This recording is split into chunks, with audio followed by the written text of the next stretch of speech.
Bet nenusiminkite. Viskas, ko jums reikia, tik paspartinti kraujotaką. Ir tam padės fizinis aktyvumas.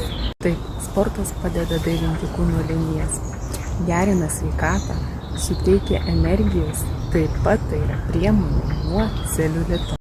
Aš manau, kad kiekviena save mylinti moteris turi rūpinti savimi ir atrasti savo bent 10 minučių laiko.